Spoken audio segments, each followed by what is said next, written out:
뵙게 돼서 반갑습니다. 신백합니다.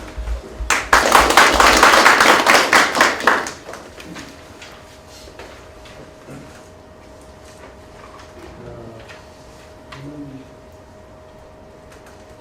이 넓은 세계 많은 이유가 있는데 한국인으로 한국 땅에 태어나서 살아갑니다. 그러면서도 한국인이 누구인가에 대해서 별로 가르쳐주는 사람도 없고 교과서에서도 제대로 공부하기가 어렵고 그렇습니다. 이게 사실은 근데 이제 한국인은 누구인가 이 말은 좁혀서 말하면 나는 누구인가 그런 질문이거든요. 그러니까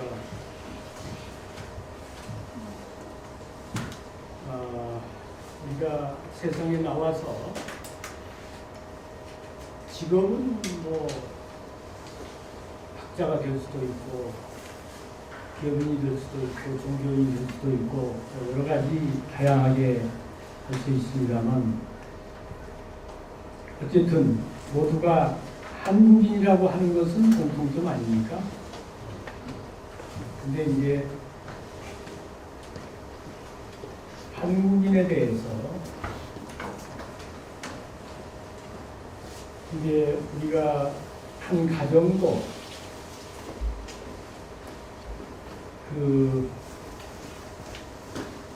조난을 하면 어떤 이게 막 풍지박산이 되잖아요. 근데 우리 한국인은 이제 일제강점기 35년을 거쳤지 않습니까?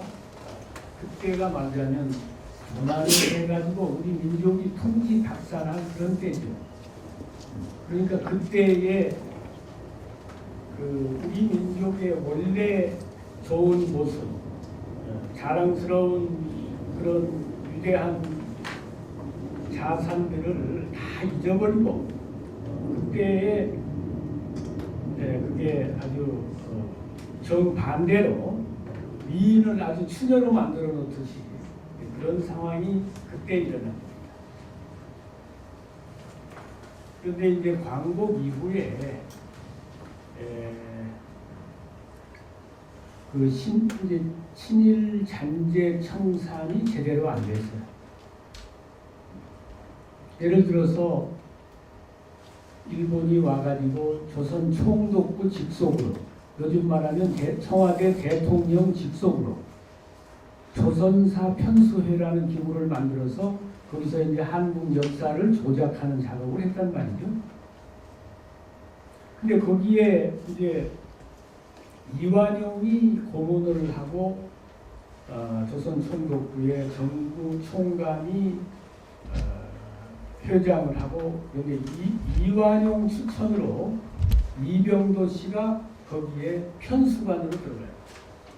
그 한국인으로서 이병도, 신석호 이 두 분이 편수관으로 거기에 참여하는데 우리나라가 대한민국이 건국된 뒤에 그 일본이 한 그거 말고 이제 독립국가니까 독립된 역사를 새로 쓰기 위해서 국사편찬위원회라는 걸 만들었단 말이에요. 근데 조선사 편수회의 편수관으로 있던 신석호 씨가 대한민국 국사편찬위원회 초대위원장이 됐잖아요. 그러니까 일본 학자들에게 배운 그런 잘못된 우리 민족과 역사에 대한 인식이 그대로 계승이 된 거죠. 그리고 이병도 씨는 이제 서울대학교 과학과에서 역사학계의 태두로서 오늘날까지 그 이론이 계속 전해내려오고 있다는 거예요. 그러면 이 일본이 그때 우리 역사를 왜곡한 건 간단히 말하면 우리 민족의 우리 이 민족의 정체성은 단군이라고 하는 이런 국조 밑에 그 민족이 단합한다 이 말이지. 우리는 모두 단군의 자손이다 그래가지고. 그리고 국가는 우리의 첫 국가가 고조선이다.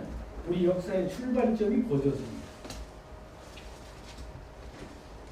그러니까 우리 민족의 뿌리인 단군과 우리 역사의 출발점인 고조선을 비틀어 놓으면, 예?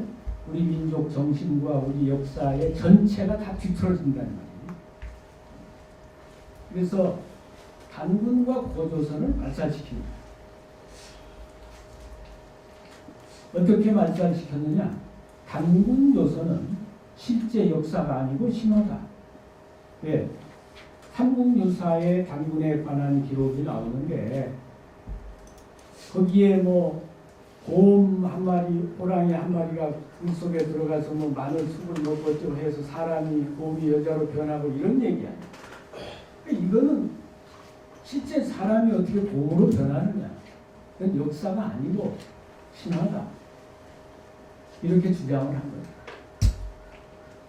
그런데 이 조선조 500년 동안 이태조로부터 고종 황제 이르기까지 우리 민족은 역사상에서 우리 단군 국조를 신화라고 생각해 본 일이 없어요. 조선 왕조실록을 쭉 보면 우리 민족의 국조다. 고조선을 처음 건국한 그런 우리 민족의 국조라고 인식을 해왔지, 신화라고 신화라는 용어 자체가 일본 사람들이 이제 만들어낸 거예요. 신화는 실제 역사가 아니라는 얘기거든요. 이게. 역사적인 의미가 있다는 거지 그게 역사하고는 다르다는 말이에요. 그래서 이제 그랬는데 그게 삼국유사의 내용이 이제 해석을 어떻게 하느냐, 다시 말하면 역사관을 어떻게 갖느냐에 따라서 해석이 달라지는 거예요. 가령 거기에 일웅일호란 말이 나와. 한 마리 곰과 한 마리 호랑이. 그럼 그것을 한 마리 호랑이와 한 마리 곰으로 해석하면 신화가 되지만 그거를 한 웅족과 한 호족이라고 해석을 하면 역사가 된다 이 말이야. 곰을 토템으로 하는 웅부족과 호랑이를 토템으로 하는 호부족이 있었던 거지. 그리고 웅녀라는 말도 곰은 계집년인데 곰이 여자로 변했다고 해석하면 신화가 되고 웅족의 여인이라고 하면 역사가 된다 이 말이야.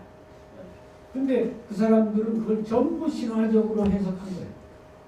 근데 그러한 견해를 이제 우리가 독립을 한 뒤에는 그거를 역사적으로 웅녀는 웅족의 여인이라고 해석하고 한 마리 호랑이 한 마리 곰은, 예? 한 부족, 한 웅족과 한 호족이 살고 있었다 이래야 되는데 일본의 그 견해를 지금까지 가지고 내려와 가지고 지금도 국사편찬위원회 홈페이지 들어가면 호랑이 곰 이야기가 나온다 이거야. 그럼 우리가 결국에는 곰의 자손이라는 얘기 아니야? 그런데 역사상에 우리가 곰을 토템으로 한 그런 게 있습니까? 고구려 백제 신라에 곰을 숭상한 게 하나도 없잖아. 고구려에는 삼조구가 나오지. 백제에는 금동 향고에 보면 공황이 위에 앉아있지. 우리는 새 토템이지 곰을 토템으로 한 일이 없어요. 곰을 토템으로 했다면 그 부여 고구려 백제 신라로 내려오면서 곰이 계속 상징으로 나와야 되는데 곰이 없다 이 말이야. 그런데 지금도 우리 해외 동포재단 같은 데에서 외국에 알리는 그런 사이트도 들어가보면 전부 우리는 곰, 호랑이 자손으로 되어 있어요.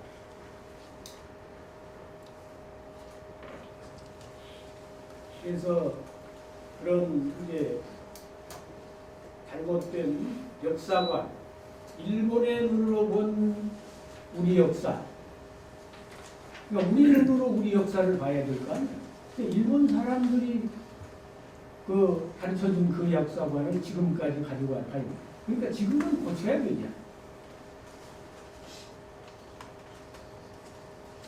지금 이제 교과서를 바꾸는 문제, 그래서 역사 문제가 전 국민적인 관심사로 떠올랐잖아요. 현대사, 근대사 100년이 문제가 아니라 어떻게 보면 5,000년 역사를 바로 세워야 되는 거지, 이런 기회에.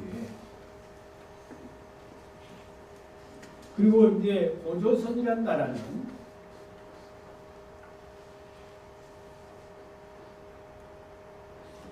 단군조선이 신화다, 기자조선은 허구다.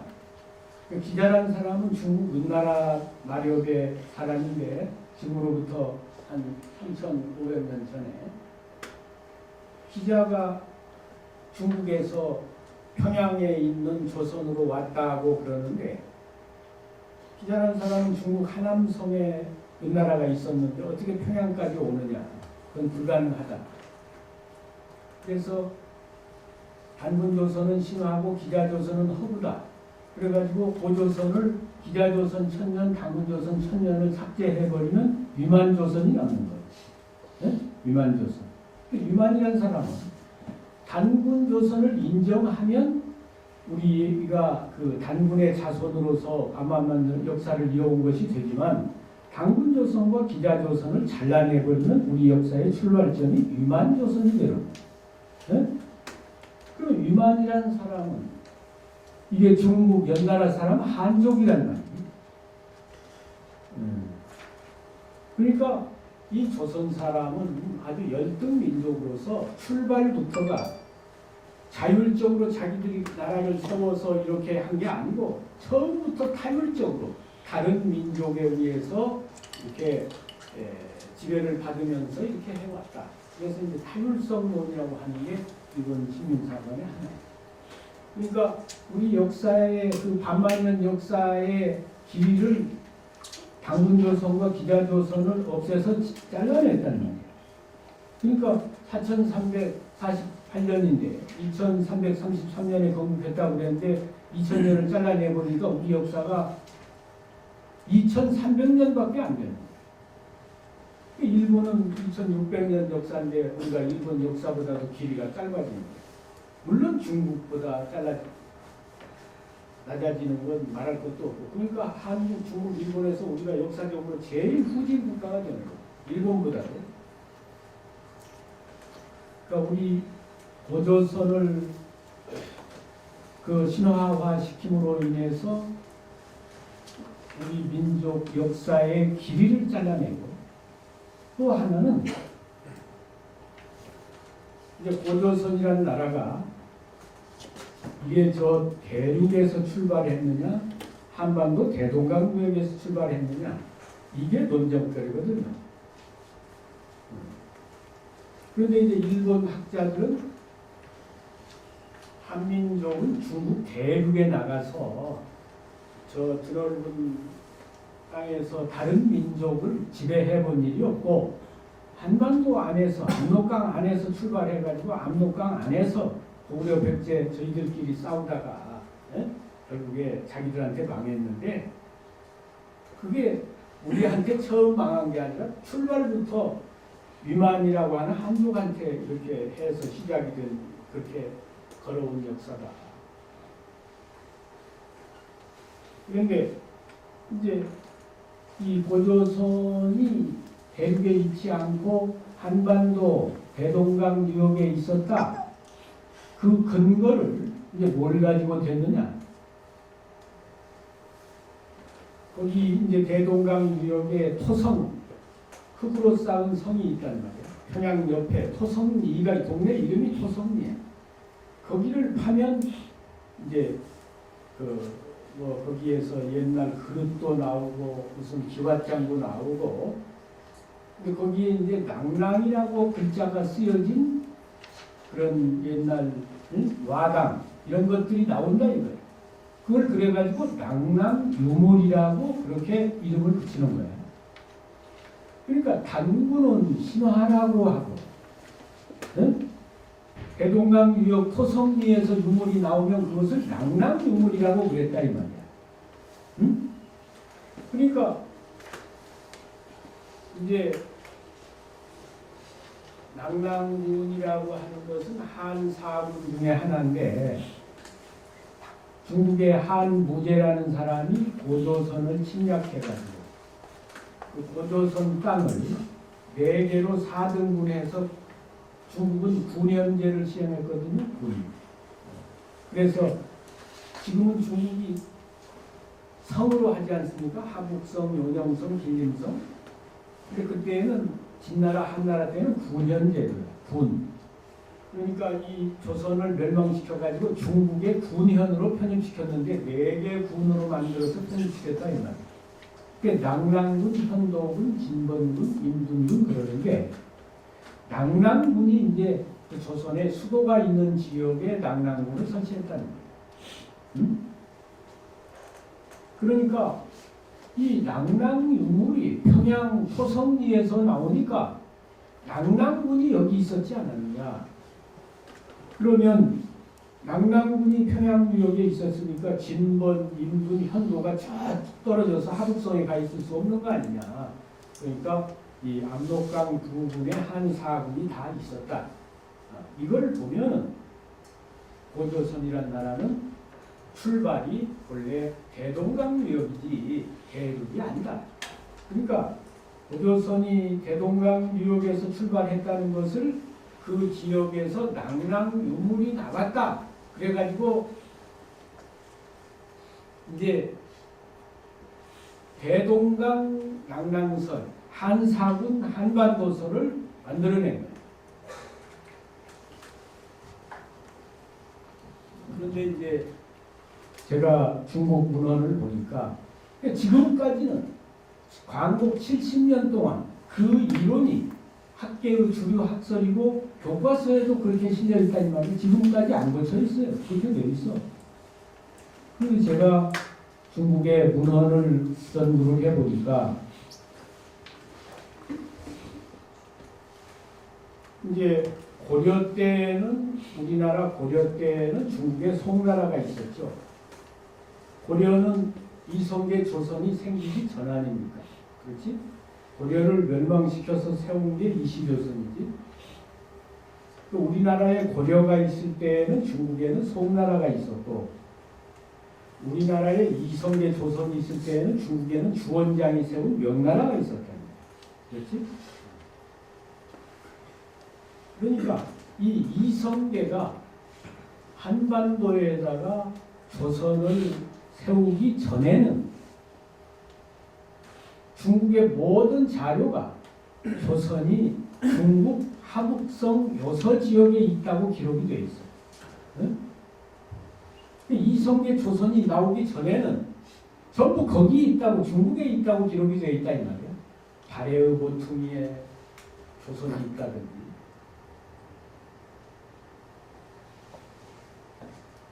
그런데 이제 명나라 때는 중국의 주원장이 중국 천하로 명나라를 세우고, 여기 이태조 이성계가 나라를 세울 때 중국에도 명나라를 세웠단 말이에요. 근데 명태조 주원장이가 그 수도를 세운 게 북경이란 말이죠. 근데 고조선이 바로 북경 지역에 있었단 말이에요. 그러니까 이제 고조선 시대, 고구려 시대까지만, 고려 시대까지만 해도 우리 이 민족의 그 국가들이 아주 강대한 나라였는데, 이성계에 와가지고 아주 이 쭈그라든 초라한 나라로 변했단 말이에요. 그래서 명나라의 속국이나 다름없게 됐다 이거예요. 그 전에는 고구려 때 같은 경우에는 중국에 북유가 있고 이쪽에 고구려가 있고, 그래서 양강구도니까 서로 눈치를 봐야 되는 입장이에요. 고려 때에는 이 대륙이 동북에 고려가 있고, 저 북쪽에 거란 쪽에 요나라가 있고, 남쪽에 송나라가 있고, 삼강구도란 말이에요. 삼강구도에서는 이 고려가 어느 쪽하고 연방 합세를 하느냐에 따라서 판도가 달라지니까, 거란족은 거란족대로 고려의 눈치를 보고, 중국은 중국대로 또 이 고려의 눈치를 보는 거예요.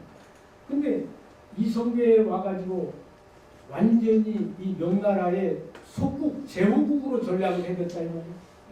그래서 나라 이름을 세울 때에도 두 개를 지어가지고 조선하고 환영, 평화라는 화자하고 편안할 영자 안녕이라고 환영이라고 하는 그 두 개를 가지고 가서 주원장이한테 가서 우리나라 이름을 뭘로 했으면 좋겠는가 정해주시오. 우리가 주원장이가 조선으로 하라고 정해줬단 말이에요. 그러니까 이 아주 자주적인 정신이 완전히 말살종의 조선 못해. 그러니까 이제 나중에 망해버린 거예요. 역사 의식이라는 게 그만큼 중요한 거예요. 자기의 민족과 역사 이것을 지키겠다는 정신이 살아있는 거하고 그걸 남에게 의지해서 이렇게 살아가려고 하는 건 근본적으로 달라요. 그래서 우리 역사상에서 직접 다른 민족에게 잊어버린 건 조선조 500년밖에 없어요. 다른 때에는 우리 민족끼리 서로 정권이 교체됐지 다른 민족이 와서 우리 주권을 빼앗은 일은 없어. 35년이 유일하게 우리 민족이 나라 주권을 잃어버린 거예요. 그렇잖아요. 고구려는 뭐 우리 민족끼리 고구려 백제 신라가 다 그 왕조가 바뀐 거지 다른 나라가 와서 지배해버린 게 아니잖아. 원나라는 몽골족이 그렇게 강대해서 서양까지 세계를 지배했지만 우리를 직접 지배하지 못했다. 왜냐? 그때는 정신이 살아있었단 말이야. 우리가 이 나라를 지키겠다고 하는 그 강한 의지가 살아있단 말이야. 인간이라고 하는 건 이 의식, 인식, 정신 이게 정말 중요합니다.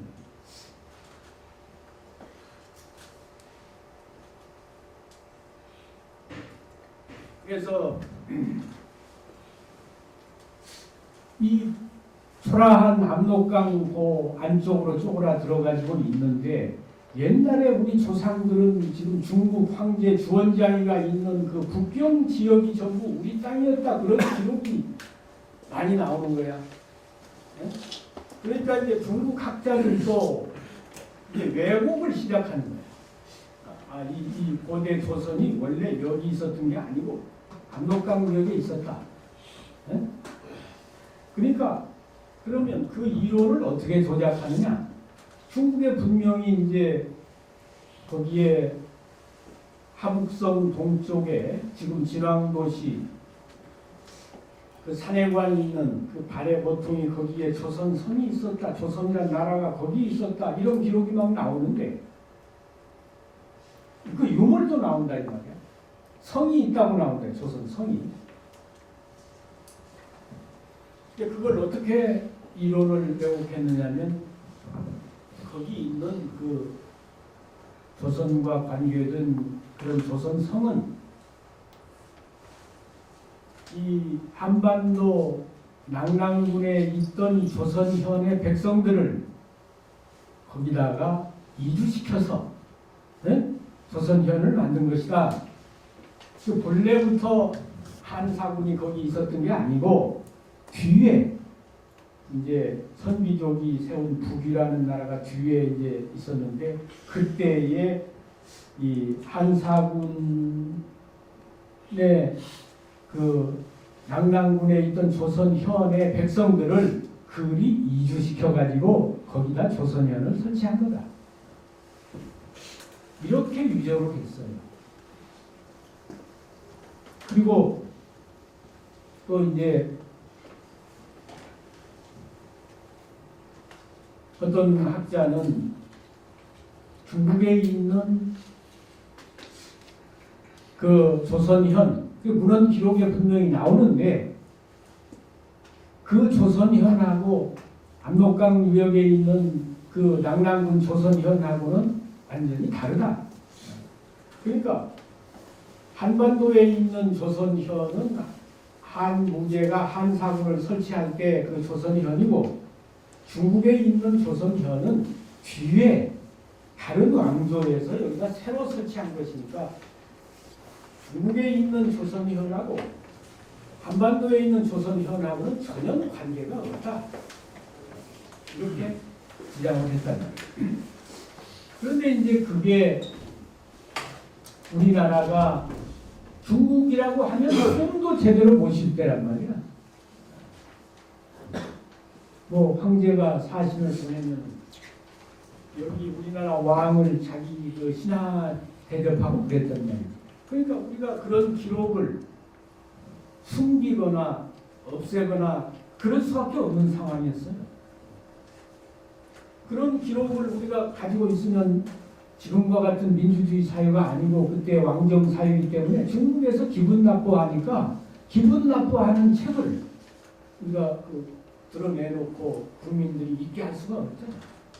그래서 조선 왕조실록에 보면 그런 기록이 나와요. 초기에 고조선 비사, 고조선에 관한 그 역사지, 무슨 삼성기 이런 우리 상고사에 관련한 책들을 한 열 몇 가지를 지목을 합니다. 고조선 비사, 뭐 삼성기 쭉 열거를 하면서 이런 책을 민간인들이 보면 안 되니까 전부 수거해서 그 나라에 바쳐라. 이걸 각 도백들에게 공문을 내려보는 거예요. 그게 이제 왕조실록에 다 기록이 돼 있단 말이에요. 그런 거 보면 그 초기까지도 이 고조선에 관한 우리 조상들이 쓴 역사가 살아 있었다는 것을 알 수 있는 거예요.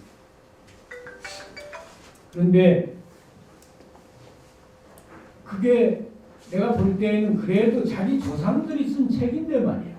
그걸 걷어가지고 다 태워버리지는 않았을까요? 왕실에는 왕실 도서관이 장서각이 있어요. 장서각. 그게 한국정신문화연구원에 장서각 도서가 와 있는데 제가 거기 근무하면서 조사를 해보니까 그런 책이 하나도 없어요. 그러니까 아마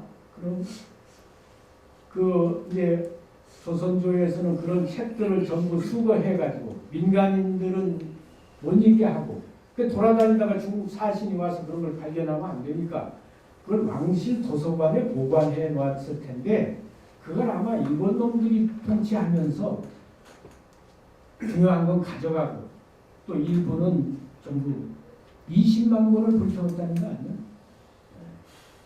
그래서 그러다 보니까 이제 그런 문헌 자료를 전부 없애고 그리고 이제 고고학적으로 증명이 돼야지 문헌적으로 그거 중요한 게 아니라 대동강 유역에 조선이 있었다고 하는 것은 유물이 남았다. 이게 실증 사항이다. 실증이 되지 않았느냐 이렇게 주장합니다. 그런데 이제 우리가 문헌도 하지만 그 요새 소위 주장하는 고고학에 대해서 연구를 하고 조사를 해보니까 이게 너무 엉터리인 거예요. 고고학에서 1차적인 연구 대상은 산, 강, 성 이런 거예요. 그렇죠? 산이나 강이나 성은 이동할 수 있는 게 아니잖아. 그 지역에 붙박이로 있는 거지. 그러니까 그거를 위조할 수는 없잖아. 그렇지? 그런데 무슨 그릇이라든지 뭐 기와장이라든지 뭐 다른 이런 이동이 가능한 것들은 거기에서 나왔다고 하더라도 그 유물이 거기서 나왔다고 해서 그게 바로 낭랑이라고 하는 증거가 될 수 없다 이거야. 가령 지금 LA에 가면 한국인이 100만이 산다 이거야. 그럼 거기 가면 한국 물건이 너무 많을 거 아니야. 네? 그럼 이제 몇백 년 뒤에 300년 400년 뒤에 그 사람들이 뭐 무덤을 묻을 때 같이 한국 물건들을 끼워 묻으면 그걸 발굴하면 그게 많이 나올 거 아니야. 그럼 그래서 LA가 그러면 한국 땅이라고 주장하면 되겠어요?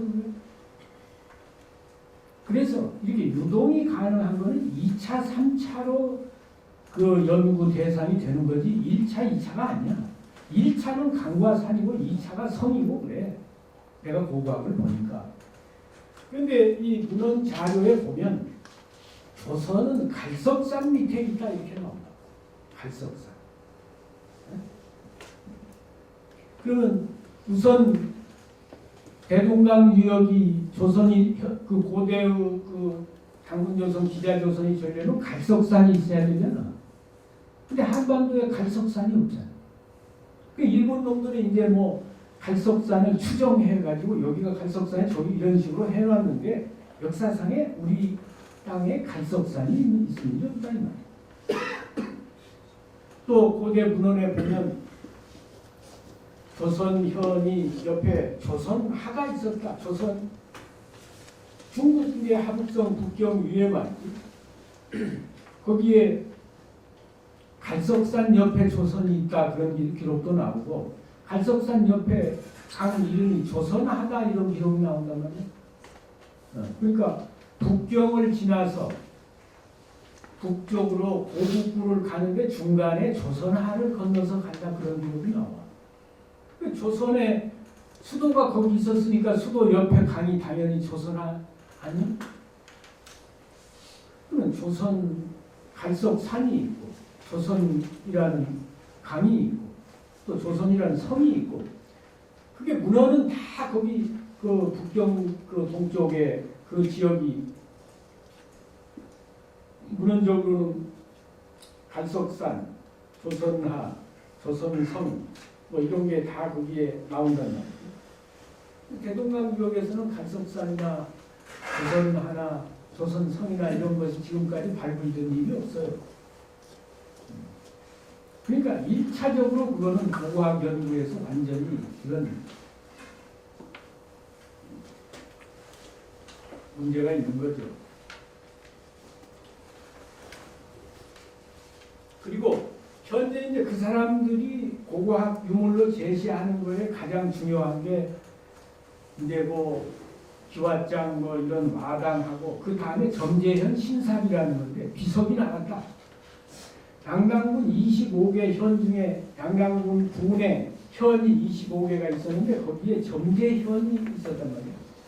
관할 현으로. 지금은 군 밑에 읍이 있잖아. 면이 있고 군 밑에 현이 있는데 양강군이 굉장히 큰 현이어가지고 이 군 산하에 25개 현이 있는데 그 25개 현 중에 하나가 점재현이에요. 점재현에 그 비문이 나왔다. 이게 점재현에 비문이 나왔으니까 이게 여기가 낙랑군이었다는 결정적인 근거 아니냐. 일본 사람들이 그렇게 또 떠들었어. 근데 그게 나중에 다시 또 밝혀 북한 그 지역이 북한 용강군이니까 북한 학자들이 조사해 보니까 그 빗돌이 그 지역에서 나는 화강석이 아니고 저 중국의 요동 지역에서 있는 화강석이라 이거예요. 그러니까 이것은 이 지역이 낙랑군이라는 표시가 아니고 그러면 어째서 이 비가 여기에 와 있느냐?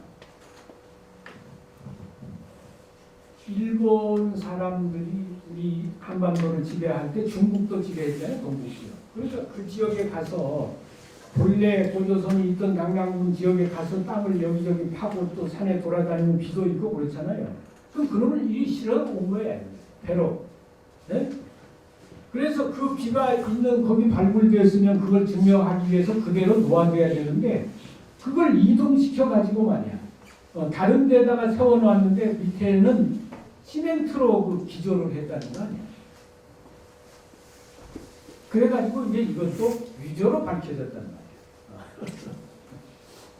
그래가지고 그 가치가 이제 고고학적 가치가 없어지니까 또 낙랑목간이라 그래서 거기에서 뭐 낙랑군 각 현에 그 호구 그 백성들 호구 말하자면 면에 가면 왜 호구부가 있잖아. 호구 조사해가지고 그것이 발견됐다. 목간이 예? 옛날에는 이 종이가 없으니까 대나 또는 나무에다 썼단 말이에요. 그걸 목간이라고 해요. 그런데 그게 한국에서 그걸 뭐 발견해가지고 발표한 게 아니고 북한 학자가 이제 그거 발표할 때 이거는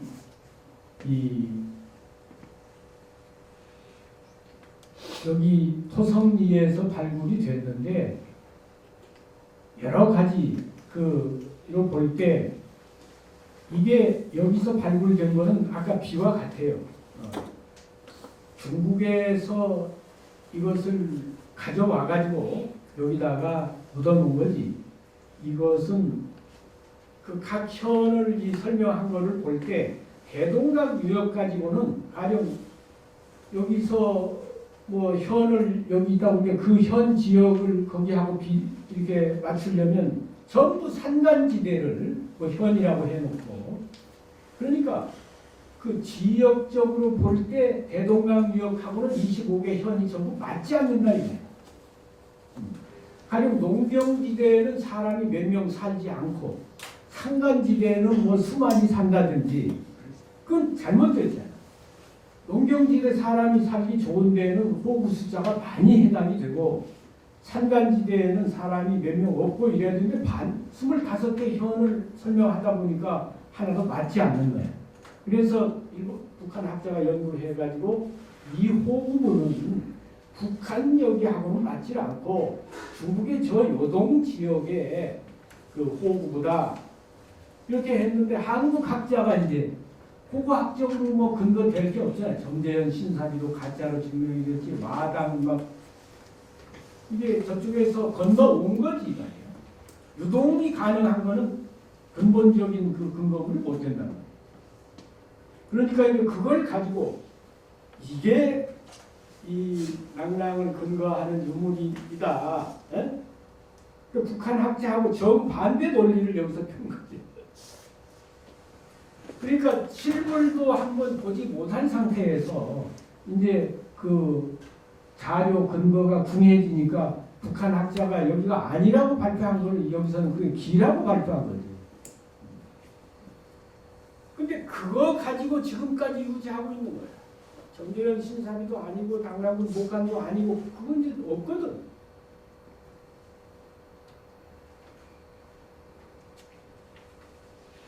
그래서 지금 이제 제가 주장한 거는 우선 용어부터 단문 신화 그러면 일단 그걸 역사적인 내용이 있다고 그랬더라도 신화로 인정하고 들어가는 거 아니에요. 그래서 신화 그러지 말고 사화 그러자 이거예요. 역사 사자를 써서 역사인데 왜 그걸 신화라고 해. 그리고 그 평양 토성리에서 나오는 거는 무조건 낭랑자를 붙여가지고 낭랑욕을 그러는데 거기가 낭랑군이었다는 것이 갈석산이 있다거나 조선하가 있다거나 조선성이 있다거나 그런 1차 사료가 나와야 그게 낭랑군이 확실하게 근거가 되는 거지.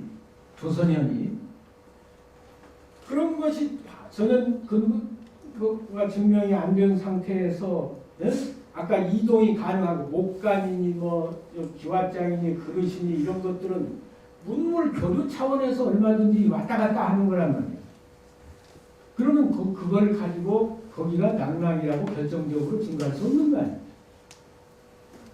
문헌적으로는 조선이 건국되기 전의 모든 기록은 이쪽에 조선이 없으니까 그걸 위조할 수가 없잖아. 여기가 낭랑군이니까. 그러니까 이시조선 이전에는 한반도에 한사군이 있었다는 기록 자체가 없다니까.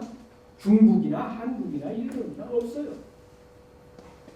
이시조선이 생긴 이후에 한반도 한사군설이 나온 거야. 중국에 있는 한사군을 이쪽으로 옮겨온 거란 말이야. 근데 그 연구를 하면 금방 나오는데 그러니까 이 역사관이 잘못되고 또 이제 이 한문 교육을 일본만 같았어도 진즉 이런 것이 밝혀졌습니다. 근데 한국이 말이야. 역사학과 교수란 사람들이 원전을 못 읽어. 그러니까 이게 밝혀지지 않고 그냥 그대로 데려온 거예요. 그리고 고조선뿐만 아니라 고조선이 대륙의 북경을 중심으로 있었다면 그 뒤에 부여 고구려가 압록강 유역에 있을 리가 없지 않습니까? 그렇지? 광개토왕이 고토를 회복한다는 것은 뭐 압록강 유역에서 조금 더 이렇게 북쪽으로 서쪽으로 넓힌 게 아니고 북경을 중심으로 해가지고 동서남북으로 넓힌 거지. 그렇잖아요?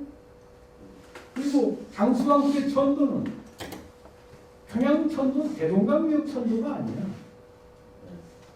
왜냐하면 광개토왕이 이제 잃어버린 고토를 찾아 가지고 다시 옛 그 고조선의 영광을 회복해서 수도를 다시 세우는데 저 한반도 압록강 위역으로 오겠어요? 대륙으로 진출해서 우리 고조선의 옛 땅 당군조선이 있었던 거기에다가 다시 수도를 세운 거지. 그러니까 중국의 여러 기록에 보면 고구려 때 아까 이야기한 고조선을 이야기하면 갈석산이 나온다고 그랬잖아. 고구려를 이야기하면 갈석산을 이야기한다 이 말이야. 고구려가 망하기 전에는 예를 들어서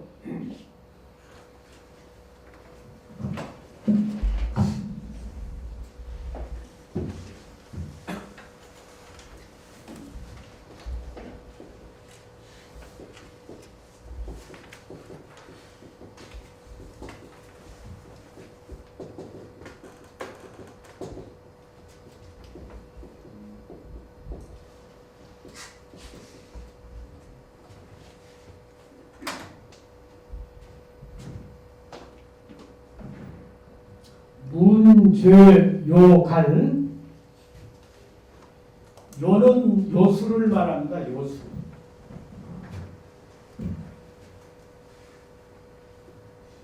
강리 이름이지.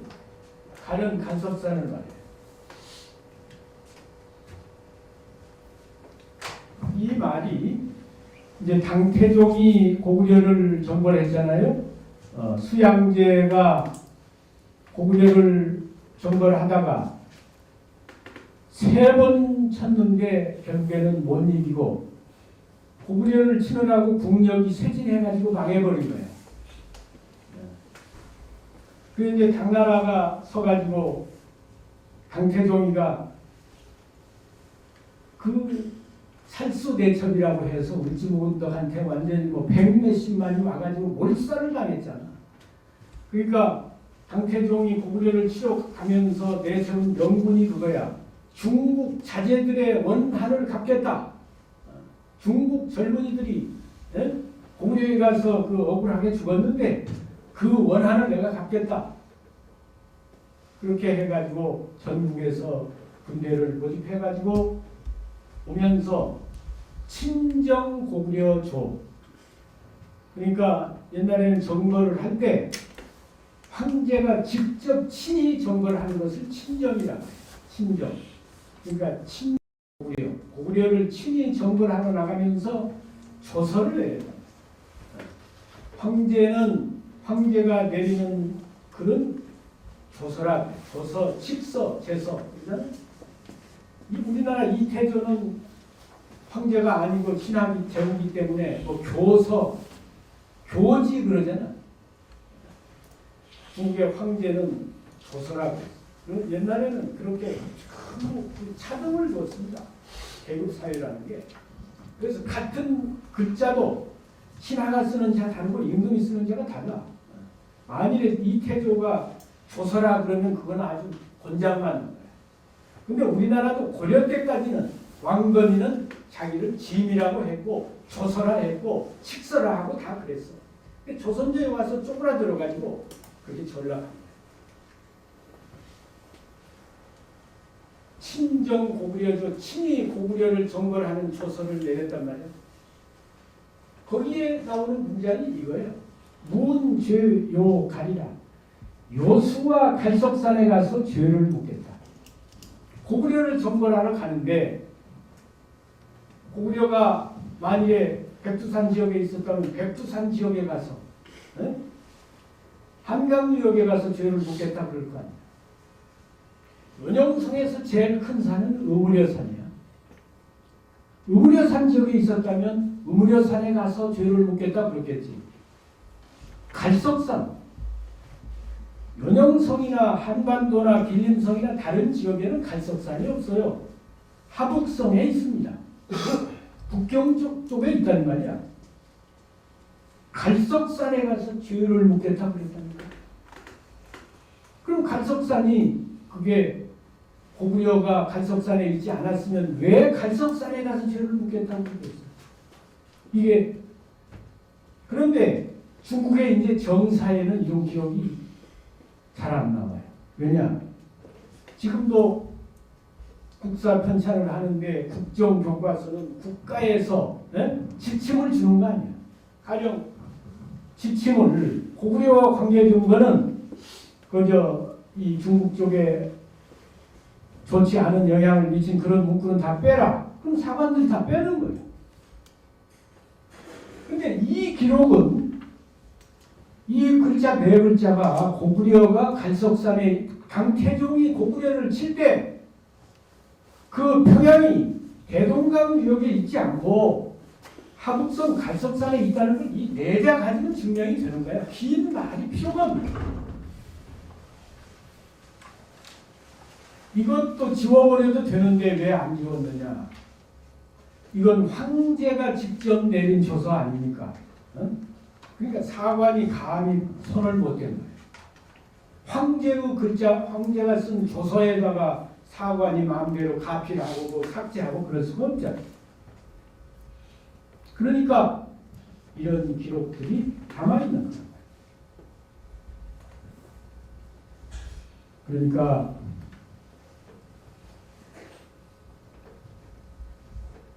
고구려 때, 그러니까 고구려 역사, 고구려가 뭐 저 압록강 유역에 뭐 오녀산성에서 출발해가지고 또 뭐 장수왕 때 평양으로 천도하고 이런 것이 하나도 실제 역사하고 맞지 않는 거예요. 그러니까 우리는 정말 어떻게 보면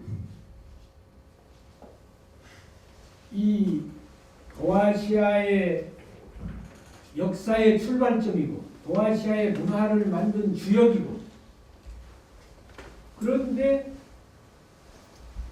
오늘날 우리가 그런 것을 다 잊어버렸단 말이야.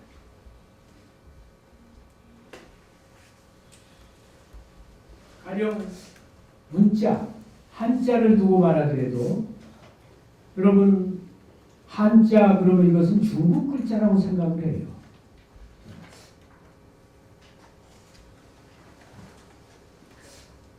그러면 한나라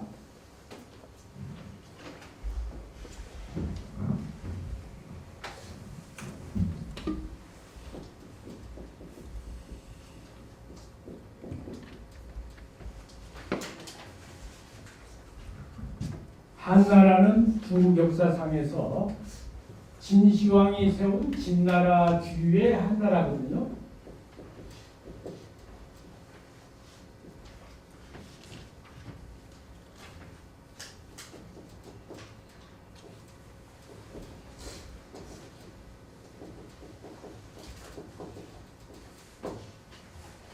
그래서 소위 춘추 전국시대란 말 여러분 들어보셨잖아요. 춘추 전국시대.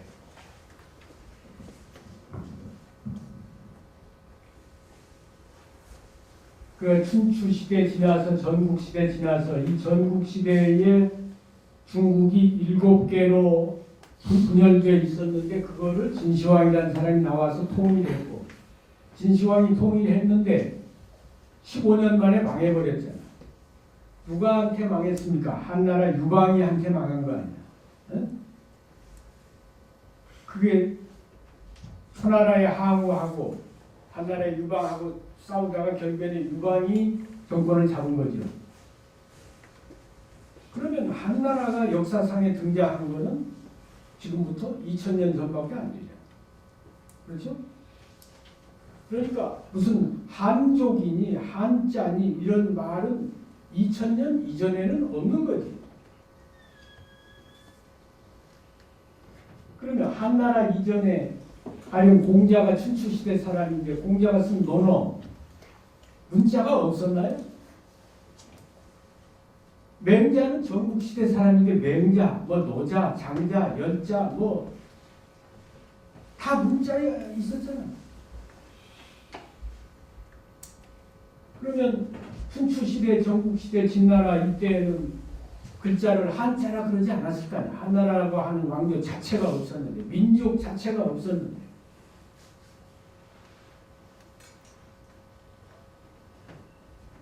그러니까 한자라는 말도 사실은 잘못된 거지. 한자가 중국 글자가 아니고 잘못된 거예요. 단 이제 한자가 이렇게 문자가 발전하면서 한나라 때 와가지고 예서라는 게 한나라 때 생겼어요.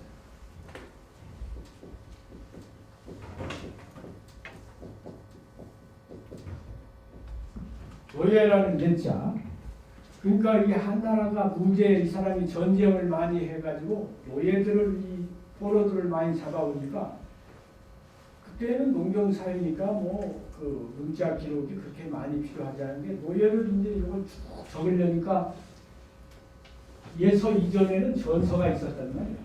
그러니까 진나라 때 글자는 전서였어요. 응? 전자.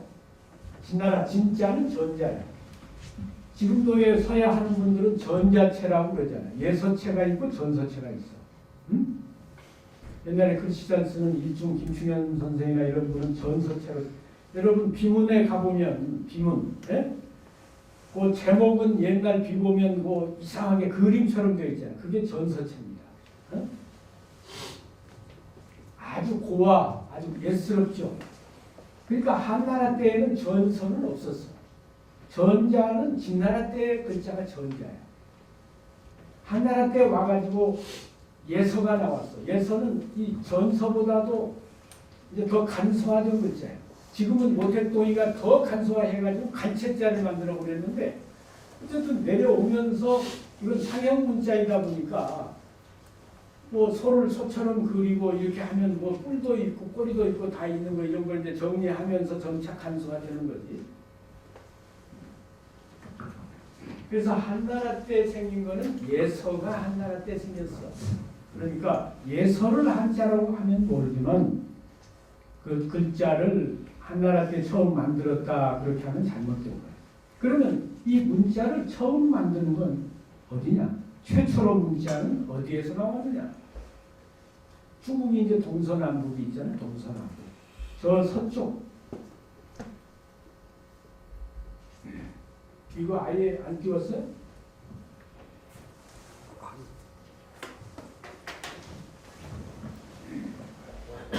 그러니까 이쪽이 동쪽이고 이게 지금 산동성이 있는 동쪽이고 저쪽이 이제 서쪽입니다. 섬서성.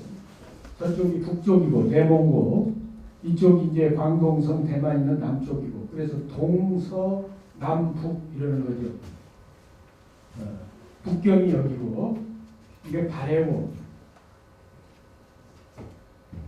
근데 저쪽 서쪽 지역 한족의 발상지가 서쪽입니다. 섬서성. 섬서성이라고 있어요. 서안.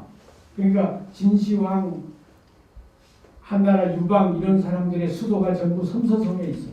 그리고 한족의 시조 황제 능이 섬서성에 있어요. 그러니까 한족의 발상지는 서쪽이야. 거기는 지리적으로 보면 뭐 지금도 가보면 알지만 뭐 시진핑이 연안에 가서 할 때 황토가 되어 있고 거기에 땅 구물을 파고 이렇게 살아요. 그러니까 이게 황토 고원이라는 게 쇠가 발견되기 전에는 농사를 지을 수가 없는 땅이야. 딱 사서 근데 모래하고 이렇게 흙하고 섞여야 이게 나무로도 경작이 가능하거든. 황토는 이게 막 찰흙이 돼가지고 단단해져 버리기 때문에 그게 농경이 먼저 시작될 수가 없는 곳이야. 그래서 이 문명이 처음에는 그전에는 이제 황하 문명이라 그래가지고 서쪽의 한족들이 이제 황하가 저 서쪽에서 내려와가지고 발해로 들어갑니다. 이게 지금 지도가 잘 안 나왔는데 저 서쪽의 곤륜산에서 출발해가지고 발해로 들어간단 말이야. 그래서 황하 문명이라 해가지고 서쪽의 한족들을 중심으로 해서 중국 문명이 거기서 발생해가지고 발전했다 이렇게 봤는데 지금 이제 설이 바뀌었잖아요. 이런 가령 문자를 발굴을 하는데 최초의 문자가 저 서쪽에서 나오는 게 아니고 동쪽 지역에서 나오는 거예요. 저 산동성 지역에서 나오고 지금까지 발굴된 것 중에 가장 역사가 오래된 게 산동성 거현에서 나온 거예요. 최초의 문자가 그거는 뭐 중국 학계에서도 다 인정하는 겁니다. 그러니까 또 가령 용 그러면 중국이 지금 용을 토템으로 하고 있잖아요. 용도 저 황하 지역에서 나오는 게는 연대가 5,000년, 6,000년밖에 안 올라가고 이쪽 동쪽, 동북 지역에서 발굴된 걸 보면은 막 7,000년, 8,000년이 올라가는 거야. 봉황도 저 황하 지역에서 발굴된 거는 4, 5,000년밖에 연대가 안 올라가는데 그거는 뭐 탄소 측정을 하면 다 나오는 거 아닙니까? 이쪽에서 나오는 것들은 7,000년, 8,000년 이렇게 올라갑니다. 그러니까 중하 제1용, 중하 제1봉, 봉황과 용이 옛날에는 그 문화의 상징이거든, 문명의 상징. 그런 것들이 저 중원에서 먼저 나온 줄 알았는데 알고 보니까 이쪽에서 동쪽에서 먼저 나오는 거야. 동쪽은 동이가 살던 지역이야. 동이.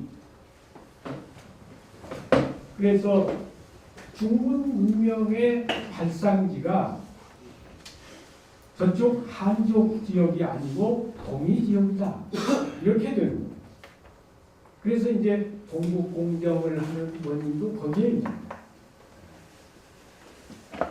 북경이나 이 내몽고 지역이나 이런 데에서 만리장성 밖에서 말하자면 최초의 문자가 나오고 최초의 문명의 상징인 용, 봉황 이런 것들이 나오고 하니까 문명의 발상지가 저 중국 사람들의 근거지가 아니고 우리 조선족의 근거지에서 그런 것이 나온다. 고조선이 있던 지역에서 그런 것이 나온다. 그걸 이제 중국 사람들은 고조선이라는 이름으로 안 붙이고 홍산 문화나 이름을 붙여. 홍산에서 관련됐다고 해서. 그런데 그 문화를 일으킨 주역이 누구냐? 그게 고조선이라는 거예요.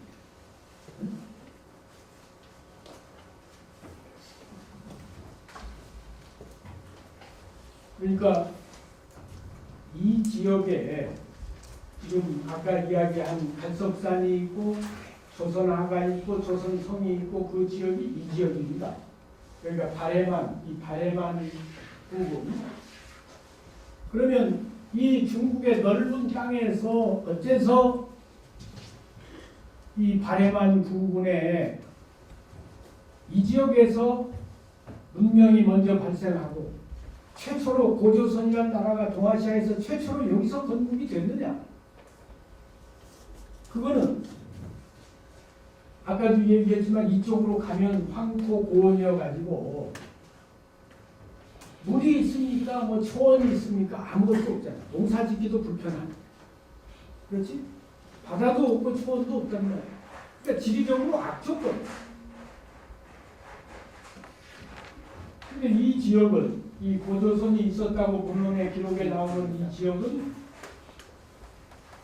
남쪽으로는 발해 바다가 북쪽으로 올라가면 여기가 내몽고 지역인데 전부 초원지대입니다.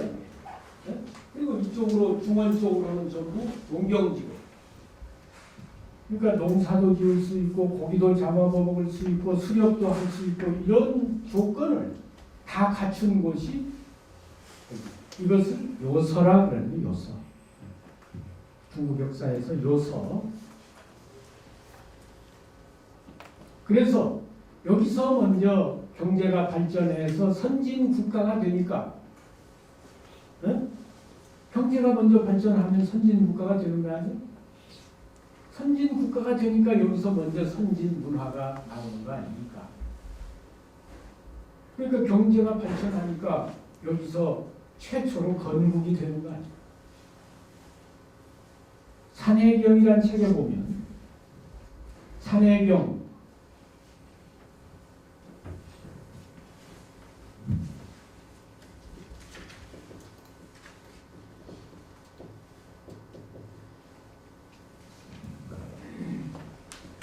산 바다에 대한 경이다 이 말입니다. 그러니까 지리에 대해서 쓴 책이죠. 지리에 대해서 쓴 책으로서 역사상 가장 연대가 오래된 책이 산해경이에요. 여러분 경자는 아무데나 안 붙이잖아. 성경 산과 바다에 대한 경이 산해경이란 말이에요. 이거는 발굴이 2000년 전에 됐어요. 근데 중국의 황실 도서를 정리하다가 유향이라는 사람이 발굴했는데 2000년 전에 그 사람이 그때 발굴해놓고 보니까 글자가 이미 한나라 유방이가 세운 그 시대의 글자가 아니야. 한나라 때 학자가 보니까 전부 고대 전서보다도 더 이전의 글자란 말이야. 그 글자를 읽을 수가 없으니까 거기에 이제 판독을 해가지고 주석을 내고 그랬거든. 거기에 무슨 거란이니 말간이니 여진이니 이런 민족은 아예 등장을 안 해. 그건 다 2000년 후에 생긴 것들 아닙니까? 2000년, 3000년, 4000년 전에 기록인데 거기에 그게 나올 수가 없잖아. 여기에 조선이라는 기록이 나옵니다. 뭐라고 나오느냐? 북해지 우에 북쪽 바다의 모퉁이에 유국한이 나라가 있으니 명할 조선이라 그 나라 이름을 조선이라고 한다. 그 기록이 나와. 북쪽 바다. 그러니까 중국에서 서쪽에는 바다가 없고 동쪽에 산동성 쪽에는 동해라 그러죠. 북쪽에는 바다가 발해가 유리합니다. 그렇죠? 북쪽에 있는 바다는 발해밖에 없어. 그래서 발해를 옛날에는 북해라고 그랬죠. 북쪽 바다 발해의 모퉁이에 나라가 있습니다. 이런 데는 모서리라고 그러지. 모서리. 모퉁이란 말 이렇게 툭 들어간 데를 말하는 거 아니야.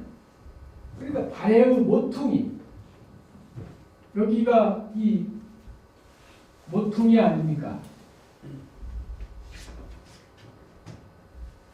여기 이런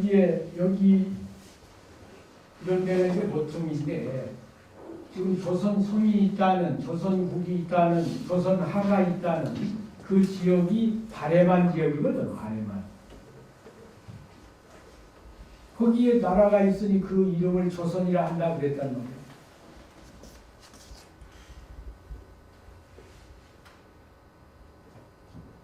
그러니까 거기에 뭐 한나라가 있었다든지 진나라가 있었다든지 그러면은 우리하고는 관계가 없는데 거기에 조선이 있으니 그 나라 이름을 조선이라 한다 그랬다 이 말이에요. 그러면 문헌에 그렇게 나오니까 이제 거기에 4000년, 5000년 전에 나라가 있었다는 증거가 나와야 될 거야. 그래서 이제 그게 확실하게 증명이 되려면 문헌 자료와 고고학 자료가 맞아야 됩니다. 4000년 전에 실제 거기서 건국을 해가지고 살았다면 뭔가 자취를 남겼을까? 그래서 옛날에 오래된 데 가보면 암강 문자 같은 게 다 나오죠. 원시 시대에 사람들이 살았던 데 보면 반드시 흔적을 남깁니다. 이런 바위에다가 뭐 사슴도 그리고 뭐 호랑이도 그리고 이렇게 다 흔적을 남긴단 말이에요. 그러니까 거기에 나라가 있었다.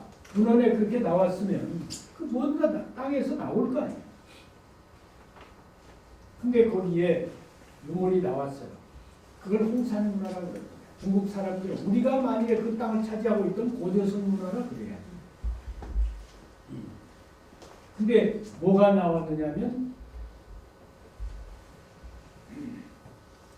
여신을 모신 사당,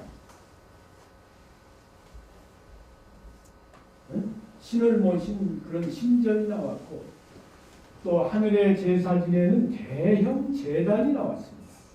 그리고 이 왕릉에 큰 적석총이 나왔어요.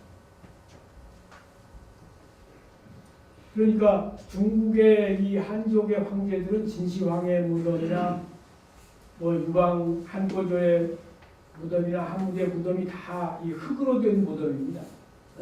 진시황 무덤도 흙으로 그냥 산을 만들어 가지고 해놓은 건. 근데 이 동이족의 무덤은 고구려 거기 장군청도 보는 바와 같이 적석총이 돌을 가지고 무덤을 만듭니다. 한성백제 유적도 적석총이 있잖아요. 그게 우리 민족의 특징이에요. 거기에서 대형 무덤이 나오는데 적석총이 나오는 거예요. 그리고 하늘에 제사 지내는 대형 제단이 나온다. 이게 국가가 건국되기 전에는 뭐 그냥 자기 집에서 혼자 제사 지내면 대형 제단이 필요가 없잖아. 대형 제단을 만들어서 하늘에 제사 지냈다는 건 여러 부족이 모여서 공동으로 제사 지냈다는 얘기거든. 그리고 또 사당을 세워서 신을 모신다. 이거는 뭔가 통치자가 있었다는 얘기지. 자기를 신분을 신성화하기 위해서.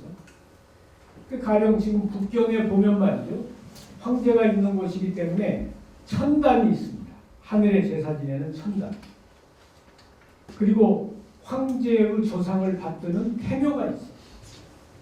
조선도 마찬가지 아니? 종묘라고 하지 우리는. 그 이름도 그렇게 황제와 제후가 다른 거예요. 중국의 황제는 태묘라고 해요. 여기는 우리는 종묘라고 해요. 황제의 그 조상을 모시는 태묘가 있고 또 중국 주변에는 황제들이 죽으면 갖다 묻는 명 13능이 있잖아요.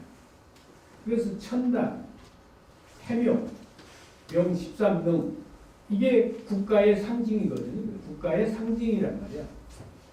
그런데 지금 그 홍산문화 지역, 다시 말하면 고조선이 있었다고 산해경에 기록한 그 지역에서 발굴된 세 가지 여신묘, 대형 제단, 적석총 이게 국경에 그 천단, 태묘, 13등하고 비슷한 구조라는 거예요. 그래서 중국의 고고학자들이 결론을 내리기를 이것은 이게 지금 5,000년보다도 역사가 더 전이거든. 검사해보니까. 그래서 이게 건국 전야의 유물이다 이렇게 이야기합니다. 그러니까 여기서 최초로 건국이 됐는데 바로 건국 직전의 유물이다 이거야. 우리 고조선이 지금 역사적으로 어쨌든 4,500년 좌우니까 그 전에 이제 그런 거기서 먼저 그 건국 전야의 그런 문명이 발전이 있었기 때문에 그 기초 위에서 고조선이 건국을 한 거예요. 그러면 그 문명을 만든 사람들은 누구냐? 치우 세력입니다. 우리가 붉은 악마라고 하는 그 치우 있죠. 치우가 중국의 한족 황제하고 싸운 사람이거든요. 동쪽의 동이 세력의 대표가 치우고 서쪽의 한족 세력의 대표가 황제예요. 그래서 한족과 황제가 싸웠다고 사마천 사기에 이제 첫 장에 그게 나오는 거야. 그러니까 그때 당시에 동족을 대표하는 세력이 치우 세력인데 치우 세력이 거기서 이제 그런 문명을 일으켰던 거죠. 그 기초 위에서 고조선이 최초로 건국을 한 거예요. 그러니까 최초로 건국을 해가지고 거기서 문자도 발생이 되고 문명도 발생이 되고 그런 거 아닙니까? 그러니까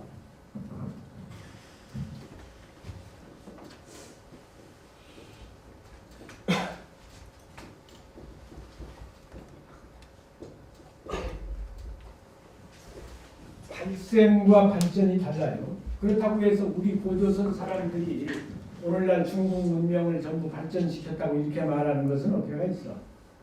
그러니까 이 동아시아의 문명이, 동아시아의 역사가 우리 민족에 의해서 발생이 됐다. 이렇게 말할 수 있는 거죠. 문자도 그러니까 최초의 문자가 동이 지역에서 나오니까 우리가 먼저 만들었는데 이것이 이제 내려오면서 한족들이 그것을 가져다가 발전시키고 이렇게 돼서 오늘날 동아시아 문명이 있는 거지. 그러니까 우리가 지금 이렇게 압록강 유역으로 이렇게 찌그러져서 있지만 그래도 역사는 찾아야 될 거 아니야. 지금 다 중국 땅이 됐다 하더라도 그건 현실적으로 중국 땅이고 역사 주권은 있잖아. 역사 주권이라는 게 중요한 거예요, 이게. 그래서 역사를 바로 세우는 일이 이게 정말 중요합니다. 그러니까 우리가 가난할 때 50년대, 60년대에는 잘 사는 것이 시대적 과제였고 어느 나라나 5,000불이 넘어가면 또 자유를 생각하게 됩니다. 그러니까 이제 잘 먹고 잘 살다 보니까 자유를 우리가 갈구해서 민주화가 됐고 지금은 산업화와 민주화 기초를 위해서 우리 한국인의 정체성을 찾아요. 이게 한국인이 그러니까 한강의 기적을 이야기하면서 이게 뭐 기적이라고 그러는데 사실은 그게 그냥 된 게 아니에요. 이렇게 옛날에 대륙을 지배했던 이런 피가 우리 속에 흐르니까 2000년 2차 대전 이후에 다른 민족은 다 저 뒤에 있는데 우리가 앞장서 가지고 지금 나가지 않습니까? 그거는 갈석산과 조선하의 기적을 우리가 이룬 민족이란 말이에요. 그러니까 한강의 기적에서 만족하지 말고 다시 고조선의 영광, 위대한 한민족의 이 영광을 회복해서 갈석산과 조선하의 그런 영광을 회복해 그걸 목표로 해야 됩니다. 한강의 기적에서 만족해서는 안 되는 거예요. 네, 오늘은 이런 정도로 마치겠습니다. 감사합니다.